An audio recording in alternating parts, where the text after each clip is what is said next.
Olá, gente do canal. Hoje a gente está entrevistando o Alexander Salles. Ele é mestrando do programa de pós-graduação em Filosofia da Universidade Federal Fluminense, na UF.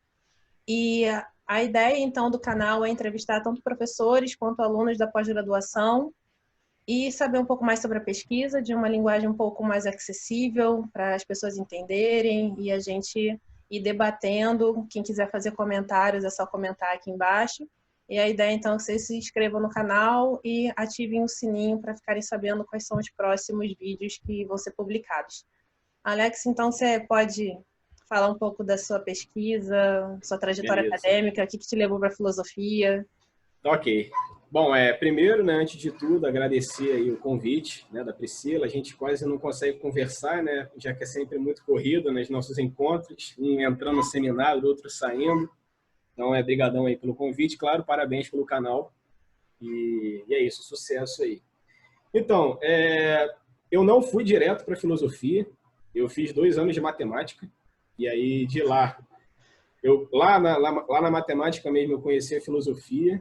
Eu cursei uma disciplina, se eu não estiver enganado, foi Filosofia da Educação. E aí me interessei muito pela didática do professor. Não foi nem muito pelo tema, não. Foi mais pela didática, pela forma como ele pensava, se expressava e tal. E aí resolvi arriscar. Eu já estava lendo algumas coisas de filosofia, na verdade de literatura filosófica, assim, sempre gostei muito de Dostoiévski.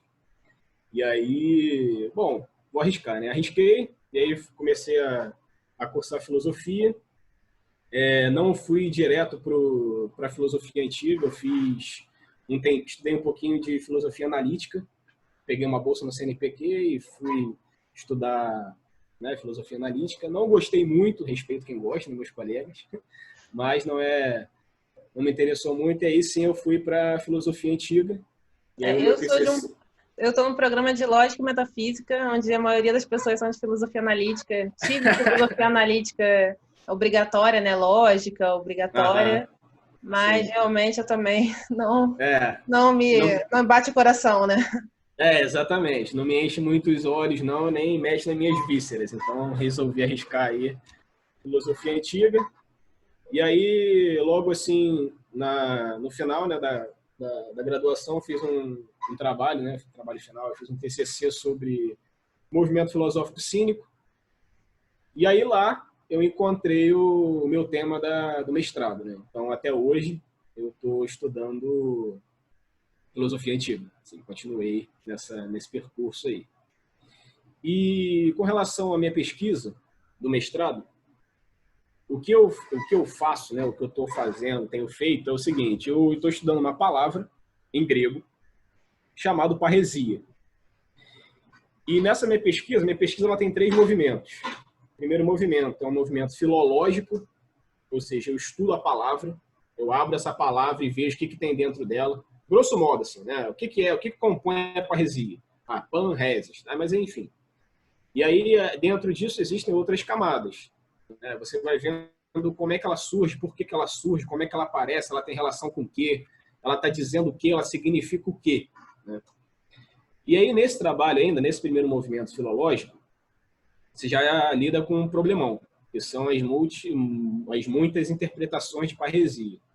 Então, a parresia ela vai desde do sentido de uma liberdade de expressão até uma incontinência verbal. Que aí seria o cara que é palavroso, um tagarela, ele está parresiando, ele é um parresiasta, ele não tem domínio do que ele está falando, ele não cala a boca, né? Em português meio claro, é isso. Mas, por outro lado, também tem o sentido de uma fala franca, de uma fala sincera, de um dizer tudo, significa mais ou menos isso. Então, assim, quando eu estou ainda nessa primeira etapa filológica, eu tive que lidar com esse problema, e aí, assim, eu tive que tentar precisar melhor essa tradução. O que é, então, parresia, já que ela tem esses múltiplos sentidos, né, esses múltiplos significados. E aí, até agora, eu estou usando uma tradução que é a possibilidade de dizer tudo. Porque aí você começa a ficar meio maluco mesmo, assim. Bom, como é que eu posso dizer melhor isso que eu estou estudando? Então será que é isso? Será que é aquilo? Então, bom, até agora eu estou usando isso. Pode ser que eu mude daqui a pouco.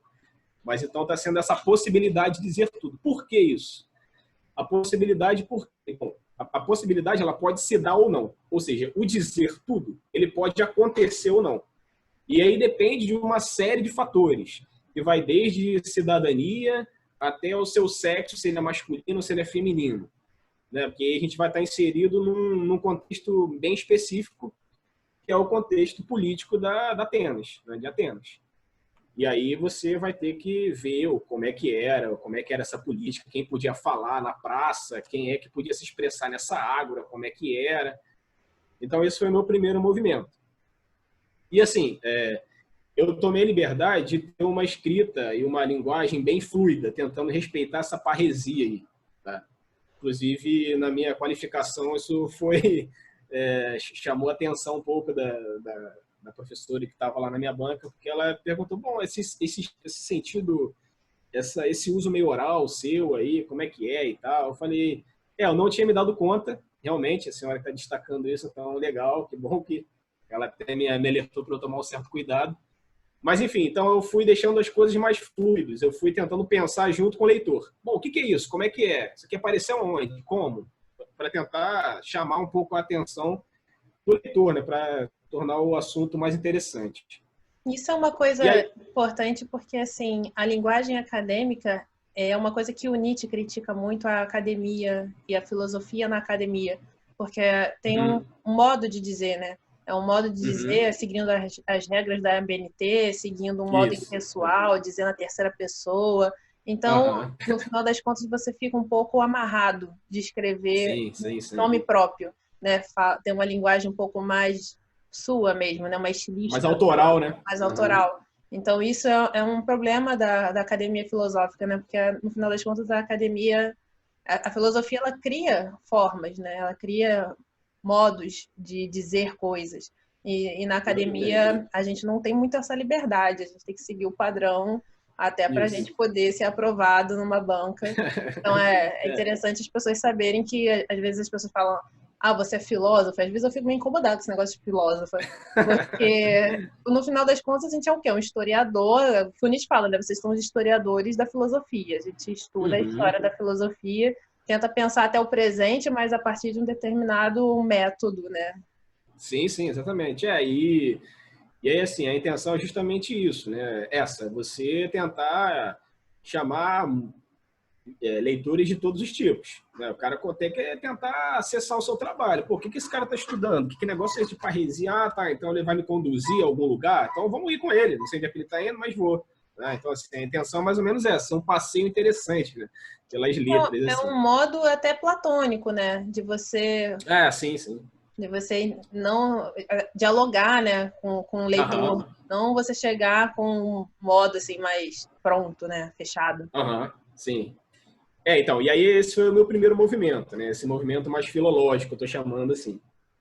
E aí, a segunda parte, o segundo momento, ele consiste, e aí sim, já numa escrita mais acadêmica, porque eu quero saber, agora, na verdade, eu estava querendo precisar, ser mais pontual, o que era de fato, o que foi de fato essa parresia.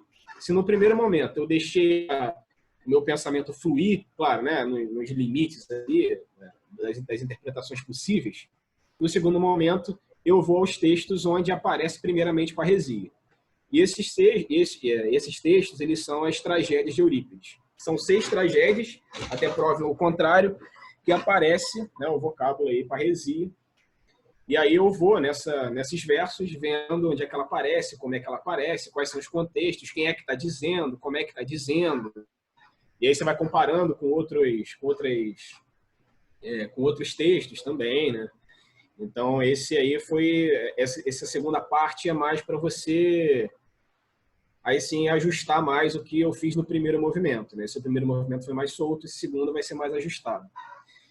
E aí, assim, o terceiro e último movimento é o seguinte, eu quero saber como que a parresia, ela acaba, de algum modo, abafando, silenciando, talvez, o que ficou conhecido como sendo discurso oracular. O que acontece? Em Delfos existia um oráculo, e o deus desse oráculo era Apolo, e esse oráculo ele era consultado.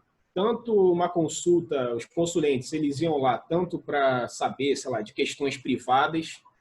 É sempre muito delicado falar de questões privadas, né, nesse contexto antigo, assim, já que há uma comunidade que é bem presente, né? Mas, enfim, então havia essas consultas privadas e essas consultas públicas. E aí essas consultas públicas, por exemplo, devo guerrear, sei lá, em Esparta? E aí havia uma verdade que era emitida pela Pítia, que era, aí, a gente pode dizer como sendo uma sacerdotisa, que recebia do oráculo essa verdade, e ela ia e emitia. Ploft. Mas aí que tá. O problema não é um ploft, simplesmente. Né? Não é uma coisa... O oráculo ele não é claro. Ele está envolto num mistério muito grande. Assim. Ele é enigmático. Né? Então, sei lá, se eu pergunto, devo guerrear com Esparta? Aí o oráculo, sei lá, vou inventar aqui, tá, Priscila? Aí o oráculo vai me responder, pássaros amarelos voam sobre Atenas. Aí, então, assim, cabia ao consulente interpretar. É claro que já existiam também alguns sacerdotes, a gente pode dizer assim, que interpretavam também, mas os consulentes também estavam nesse movimento aí de interpretar. E aí, assim, bom, ok, existia esse oráculo. E esse oráculo, ele era presente, bem presente até, nessa política. Tá? Então, ele tinha um espaço nas decisões políticas. E aí, assim, quando você vai ler Eurípides, você vai encontrar, até com muita frequência, uma crítica a Apolo, a esse oráculo. E Eurípides faz da seguinte forma, ele coloca o oráculo em xeque, dizendo que Apolo ele é mentiroso, dizendo que Apolo ele está manipulando, dizendo que Apolo está escondendo. Isso fica muito claro numa peça chamada Íon, onde Apolo ele comete um crime, né? Ele tem ele, na verdade, ele estupra uma mulher, essa mulher engravida e tudo mais. Só que ele não confessa que ele cometeu esse crime. Ele fica lá silencioso a peça inteira. E aí Eurípides começa a jogar um pouco com isso. Bom, se ele está mentindo, por que ele mente? Bom, se ele mente, o que me garante que os próximos oráculos, ou os oráculos anteriores, eles eram verdadeiros? Se não são verdadeiros, eles são capazes de organizar ou de nos orientar, de orientar as nossas decisões políticas? Bom, acho que não. Então, assim, ele joga essa bomba aí, né? E aí o que eu estou vendo nesse último movimento do meu trabalho é exatamente isso. Bom, como é que funcionava esse discurso oracular nessa polis? Qual era a influência dele?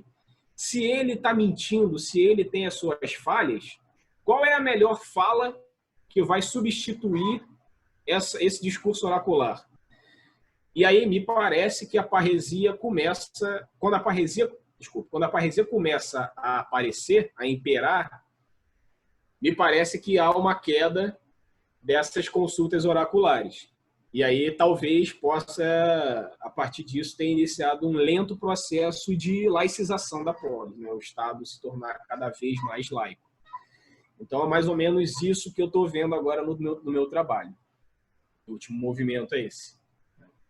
E o interessante é que, assim, eu estudo o Foucault, né? E aí a gente estava falando antes da entrevista começar justamente sobre como há um interesse da filosofia contemporânea em ir para os antigos e pensar o presente a partir desse distanciamento, porque no final das contas a gente vive um momento do presente que muitas pessoas falam, as coisas são assim e não tem como mudar. E quando a gente se distancia do presente e vai para um outro período, 5 séculos antes de Cristo, às vezes até mais, né?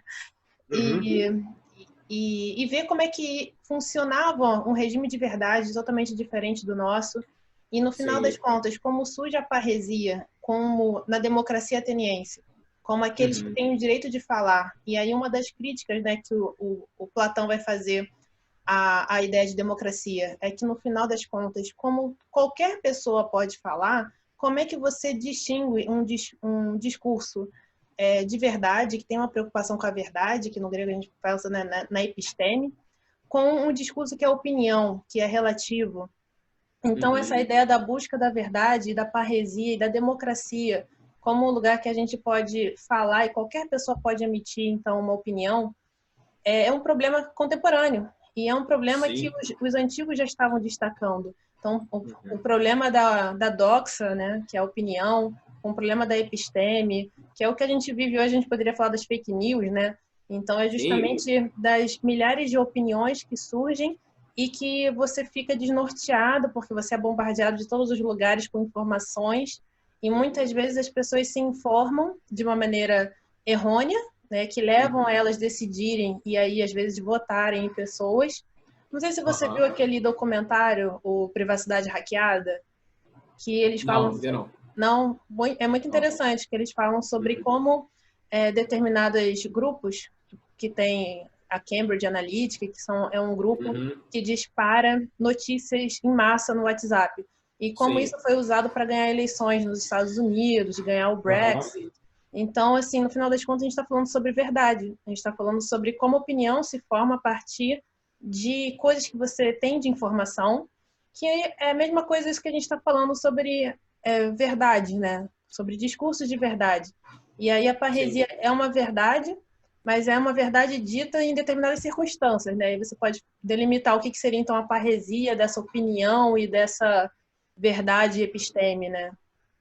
Sim, e tem uma coisa interessante também, porque você está falando de fake news, né? A parresia, ela pode ser até equivocada, mas quem está dizendo a parresia, ou seja, o parresiasta, né? Ele não tem a intenção de enganar, de manipular. Ele acredita, de fato, que o que ele está dizendo é uma verdade. Pode não ser, mas ele acredita que ele está dizendo, não estou querendo manipular ninguém, não estou querendo... Não, isso que eu estou dizendo foi o que eu vi, né? Então, isso que eu estou dizendo foi o que, de fato, me disseram. Que é a Então, o ideia da interesse... prova da vida também, né? Quando o Exatamente, parresiasta fala exatamente. a verdade se prova com a própria vida que a pessoa teve. Exatamente. E Ele tem um que se ele compromisso com a errou, verdade. e que se ele errou foi um mal não intencional, né? Que não tinha Isso. intenção de fazer o mal. Uhum, exatamente. Ele está... A parresia está indexada à verdade, né? O Foucault fala isso. Há um compromisso com a verdade, no que está sendo dito, de fato. Né? É bem interessante. E também tem uma coisa, assim, e aí, assim, falando já um pouco da ponte que eu posso fazer com esse meu estudo, com algumas questões nossas, né, do Brasil, porque isso também é interessante quando a sua pesquisa, por mais que ela se baseie em autores não brasileiros, é bom você... Quer dizer, não é necessário, né? Mas assim, eu acho interessante quando algumas pontes podem ser feitas, né? E aí que tá, assim, a minha ponte é a seguinte, e aí já falando até um pouco do que eu quero estudar mais para frente, né, no doutorado. Assim.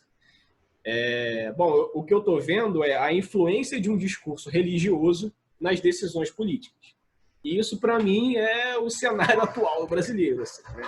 Como é que esses discursos religiosos eles têm ocupado cada vez mais espaços.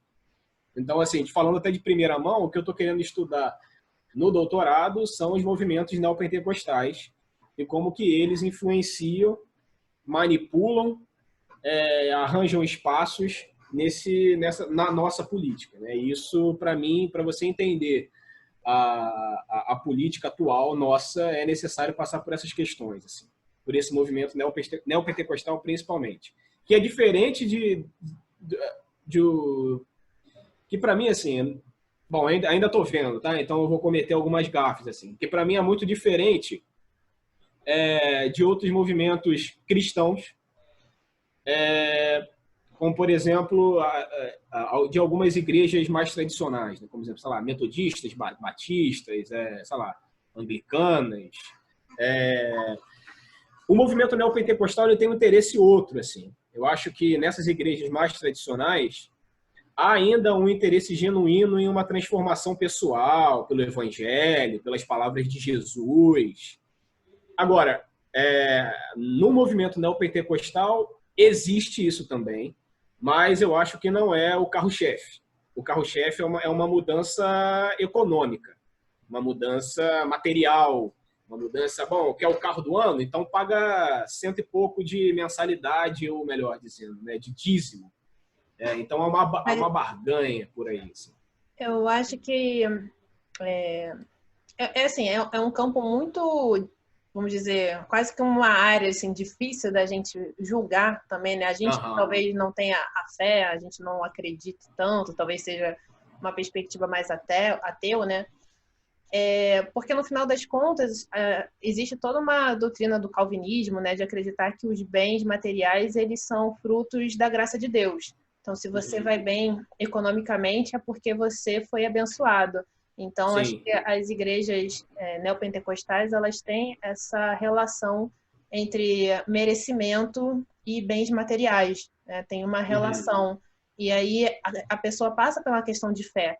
E a filosofia ela trabalha bastante com isso, né? Como é que você concilia fé e razão, que é um problema, né? Para a gente que vai botar as coisas numa perspectiva mais lógica, a fé ela não entra na lógica, ela não é possível de você racionalizar.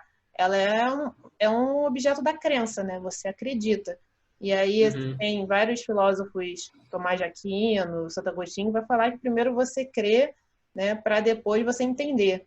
E eu acho que, no final das contas, é uma briga discursiva que a gente está vivendo, né? É uma briga de campos de disputa sobre o que é a verdade, quem está certo, quem está errado.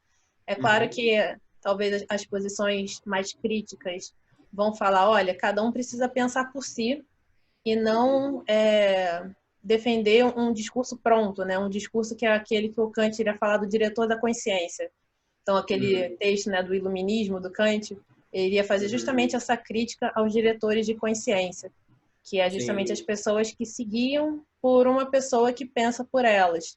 E aí você tem a figura do pastor, você tem a figura de determinados líderes religiosos que diz para as pessoas quem elas deveriam votar. Mas isso tem um contexto social ali presente também, com certeza, né? Muitas vezes de uma ausência do Estado, uma ausência de toda uma relação ali de assistência social em que a igreja funciona. Então, acho que às vezes, assim, na hora da gente falar às vezes em manipulação e tal, aí parece que a gente está tirando um contexto que é o contexto daquelas pessoas que acreditam, que têm fé e também que são ajudadas por aquela instituição. Não, com certeza. Assim, o que eu estou querendo dizer é o seguinte, quem está normalmente à frente desses movimentos é que deveriam, no meu ponto de vista, serem mais honestos, assim, sabe? E não o povo que está lá, os frequentadores. Então, assim, eu acho que deveria haver uma responsabilidade um pouco maior quem está à frente desses movimentos. Não... Eu entendo que você está falando que é uma relação imbricada, né, entre um pensamento religioso, que não deveria ser um pensamento que levanta uma bandeira política, com a política, né, com as leis, com o Estado. Sim. E essa relação é que deveria ser uma relação um pouco mais distante, mas que acaba com uma relação próxima e isso influencia em resultados de eleição, né? Com certeza, é exatamente esse o ponto. Exatamente, esse é o caminho que eu quero ver, assim, né, mais ou menos. Por isso que eu falei, eu estou falando assim, né, sem nenhum critério, né? Eu só estou levantando voz aí e ver o que vai dar, né? Assim, tem que sentar e ver direitinho, estou terminando, aliás, né? Estou tentando ver algumas bibliografias ainda em cima disso. Encontrei uma recentemente que eu nunca tinha ouvido falar. E é isso, vou ver o que é também, se dá para fazer isso, se dá para pensar isso, né? Falando em responsabilidade, com toda a responsabilidade possível, né? Para não ofender nem a torta nem a direita. Eu que estudo Foucault, eu acabo vendo discursos em todos os lugares, né? E aí a gente vê brigas discursivas e a gente vê alguns discursos que ganham e se sobressaem em cima de outros. Então, é claro que há ali uma agonística, né? Um confronto de discursos. E o que é interessante é a gente fazer uma leitura crítica sobre no fato quando você tem uma igreja, um discurso religioso atrelado a um discurso político, que tipo de relações e de implicações a gente pode ter nesse contexto, né, que a gente está vivendo do Brasil. E muitas vezes que a gente leva argumentos, a gente leva lógica e a gente leva todo um arcabouço para falar, olha, isso, né, esse discurso é um discurso excludente, é um discurso que quer eliminar as diferenças dos opositores. E as pessoas elas são movidas muito pelas paixões, né? Elas são movidas pelo afeto, muitas vezes da eliminação, do ódio. Então, isso é bastante presente no campo da política, até pela forma como os próprios dirigentes falam, né? Você vê que aquela reunião seria a reunião do pathos, né? Exatamente. Das emoções e não da razão. Ali faltou muito uma discussão racional. E a gente que, teoricamente, levanta a bandeira da racionalidade, a gente fica um pouco assustado. Sim, sim. É terrível. E, assim, ao mesmo tempo que é terrível, é também interessante, né? E, assim, super atual. Então, essa mais ou menos seria a ponte que eu vou querer fazer, assim. E espero conseguir, né? Vou ver como é que vai ser isso. E, assim, tratando até de responsabilidade, fala, né? Isso me faz pensar também da forma como a gente trabalha, né? Assim, que a gente não está levantando coisas do nada e tirando coisas da nossa própria cabeça. A gente está debatendo com muitos textos, muitas pessoas, né? O nosso texto, nossa forma de pensar é sempre criticada, sempre, né? Sei lá, pelo menos o meu, acredito que o seu texto também é sempre desmembrado, né, destruído, aí faz outra, e pensa de novo, pensa de outra forma, analisa, critica, e isso vai formando o nosso trabalho, né, vai ali nossa criação final, né, vai tendo aí, sempre com responsabilidade, né. Isso é uma coisa importante que debate a questão da verdade, né? E o método de produção da verdade num campo acadêmico. Porque muitas pessoas vão debater falando, não, essa é a minha opinião, você tem que respeitar. Só que, no final das contas, quando a gente está produzindo um trabalho acadêmico, a gente está debatendo em cima de toda uma bibliografia que já estudou sobre o tema. Então, o que a gente vem a contribuir é em cima de muita leitura que a gente fez, de muitos especialistas, em cima de fontes históricas. Então, de modo geral, não é uma opinião sem fundamento, é uma opinião fundamentada. E isso seria uma diferença entre uma opinião sem força, né, e uma opinião com força. Só que nesse contexto que a gente vive no Brasil, entre múltiplas opiniões, parece que tanto a opinião científica, que é o que a gente está, né, no lado da academia, quanto a opinião de qualquer pessoa, e aí a parresia entra nisso, né, que é esse direito, essa liberdade de todo mundo falar numa democracia. Esse é o perigo, né? O perigo é dizer que todo mundo pode falar, então parece que todo mundo pode falar qualquer coisa e que não tem nenhum valor, no sentido de que existe um valor, que é o valor, por exemplo, da vida.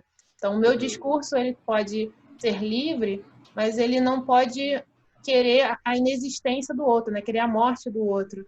Então, essa ideia de que existe um valor que é maior do que as próprias liberdades de poder falar, de poder se expressar, porque no final das contas aí a pessoa quer se defender dizendo, mas é minha liberdade de expressão. Mas quando a sua liberdade de expressão fere a existência da outra pessoa, mesmo numa democracia, existem alguns valores que são valores maiores do que o valor da própria liberdade de expressão. Com certeza, com certeza. E a gente eu acabo defendendo um pouco essa ideia de uma educação formal, né? Porque você passar ali pelas etapas de uma graduação, de um mestrado, de um doutorado, que você simplesmente ser um autodidata e aí depois você começa a se intitular, cria cursos, né? E fica isolado ali no seu mundo e as pessoas não sabem quem você é.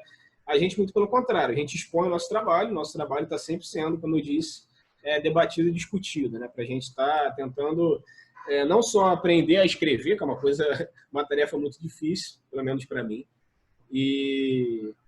mas assim, ver as nossas ideias em confronto mesmo, né? Ver como você funciona, se está certo, né? Se tem alguma coisa equivocada e tudo mais. Então, para mim é interessante, porque, bom, na graduação, pelo menos, você começa a cursar algumas disciplinas de prática de pesquisa, por exemplo, né?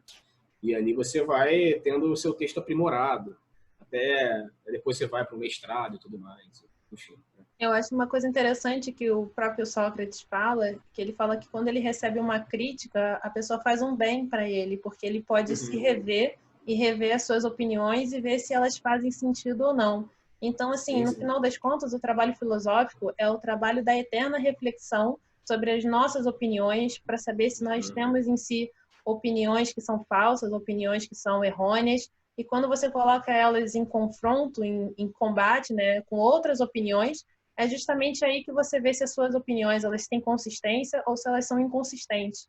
Então, o Sim. trabalho filosófico é muito o trabalho da eterna reflexão, da eterna vigilância de si. Então, essa ideia do Foucault, né, do cuidado de si, é olhar para si e ver que tipo de opiniões habitam em você, que tipo de verdade você carrega. E a sabedoria socrática de dizer que, na verdade, nós não sabemos nada, né? Então, a consciência da ignorância é a grande sabedoria socrática. E isso é um posicionamento muito filosófico, que é o posicionamento da dúvida. Você se Sim, coloca sim. em dúvida o tempo inteiro porque você está na busca da verdade, você está na busca do conhecimento. E não é que você não saiba nada, mas que você sabe o quanto você também é limitado para saber. Então, saber já isso já é muita coisa no posicionamento da pesquisa. Né? Porque Sim, se a gente sim. soubesse tudo, a gente não precisava pesquisar. Então, a gente tem Com que ficar na certeza. posição da busca filosófica pelo conhecimento, pela sabedoria, né? E é onde você enriquece, né? Enriquece sua pesquisa, enriquece sua forma de pensar, quando tem muitas vozes falando em cima daquilo, né? Então, é fundamental ter esse conjunto de vozes criticando o seu texto, criticando o seu trabalho, criticando o seu pensamento, e aí, bom, eu acho essencial, assim, O que fundamental. você teria aí de indicações, né? Que eu até pedi para você selecionar alguns livros que você acha que marcou sua vida, sua formação e que é interessante Sim. as pessoas conhecerem. Então, como eu disse, né, comecei entrando na filosofia pela literatura. Então, eu estou sempre aí perto da literatura. Eu peguei um aqui só, mas eu vou falar de outro, né?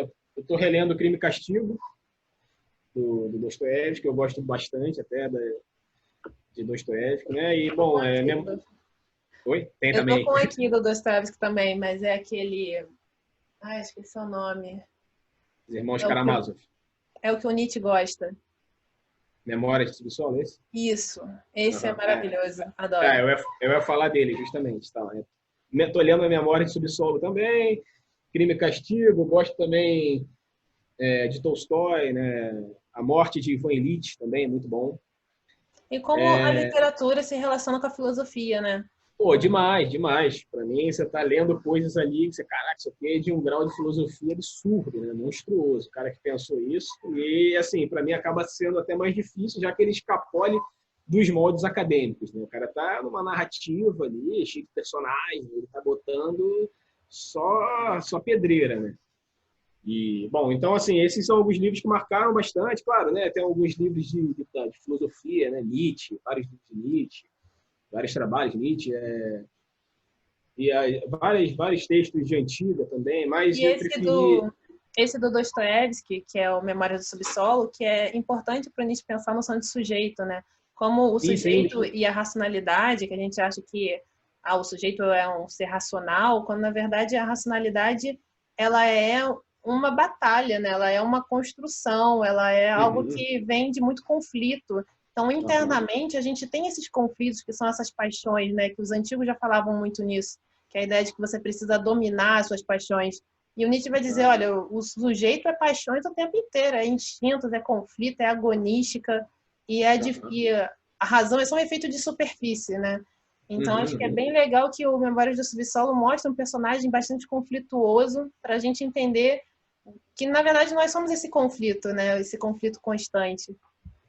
Não, ali realmente eu acho fascinante, assim, a forma como ele criou esse personagem, como ele pensa, né? Essa dualidade, essa briga, fantástico, assim, vale realmente a leitura. E também separei aqui alguns que eu usei, né, na minha pesquisa do mestrado, que foi o do Foucault. E aí, como comentador, né, de algumas passagens que eu estava querendo saber como é que ele estava lendo, que é A Coragem da Verdade, Hermenêutica do Sujeito, os cursos, né, que ele deu, e do Governo dos Vivos. Então, foi a minha trilogia. Então, Foi é seu basicamente primeiro isso. contato com Foucault quando você começou o mestrado? Você começou a ler o Foucault por esses últimos textos? Ou... Comecei a ler pelos últimos textos. Comecei a ler o primeiro que eu li foi A Coragem... Ah, não! Não, eu li... O primeiro foi Vigiar e Punir. Aí depois eu li Coragem da Verdade. E Um aí pulo. foi um pulaço. Foi um pulo filosófico. Um pulo filosófico, total. Bom, para quem não sabe, esses textos que o Alexander mostrou são os últimos, né, as últimas aulas do Foucault, que é onde ele vai voltar à questão dos antigos, né, da parresia, fala bastante na Coragem da Verdade. Então, normalmente as pessoas às vezes começam a ler cronologicamente o Foucault, mas às vezes você encontra o Foucault assim, tipo, num tema específico e já vai, né? Eu estou nesse assunto agora no doutorado, mas já tenho uma leitura assim do história da sexualidade, história da loucura. Comecei com a história da loucura, foi o primeiro livro do Foucault que eu li, aí já me encantei pelo Foucault. Mas foi vários livros até chegar na Coragem da Verdade. Foram vários outro caminho, assim. Foucault é maravilhoso. E tem o último livro também, que é assim, agora pensando já no doutorado, que é do Ricardo Mariano, que é um professor da USP, que ele escreve, quer dizer, acho que ele escreve sobre o movimento neopentecostal. E aí é isso aqui, Neopentecostais, Sociologia do Novo Pentecostalismo do Brasil. Isso aqui. Ricardo Mariano. Ricardo Mariano. Legal. Mas eu não conheço nada sobre esse movimento, assim, nunca li livros sobre o movimento neopentecostal, mas eu acho que é um debate super atual e que realmente precisa ser feito, debatido, levado a sério, que às vezes na academia a gente acaba não estudando muito história da religião, os movimentos religiosos. Eu acho que isso é fundamental para entender o presente, tendo em vista que é uma democracia e tendo em vista que a maioria das pessoas acreditam, são religiosas, né, praticantes, e a presença política também da igreja, né, nas decisões, tendo em vista que é uma democracia e quem vota é a maioria. Então, no final das contas, a gente não pode se abster desse debate de entender as relações entre religião, política, voto e todas essas relações imbricadas, né? Com certeza. Isso aí é fundamental. Alexandra, eu queria agradecer a presença aqui no canal. E foi muito bom que a gente conheceu um pouco mais sobre parresia, sobre esses trabalhos do Foucault e agora seu futuro aí, para a gente conhecer um pouco mais. Quando você estiver já desenvolvendo o seu doutorado sobre neopentecostal, aí você volta para contar para a gente, porque eu também não sei nada, por isso quero aprender. Beleza, pode deixar. Eu que agradeço, Priscila. Obrigadão aí pela conversa e pelo convite. Obrigada a você. E quem quiser ir acompanhando, vai ter outros vídeos, professores, alunos de pós-graduação. Então, fiquem aí, se inscrevam no canal, ativem o sininho. E obrigada. Até mais. Valeu, tchau, tchau.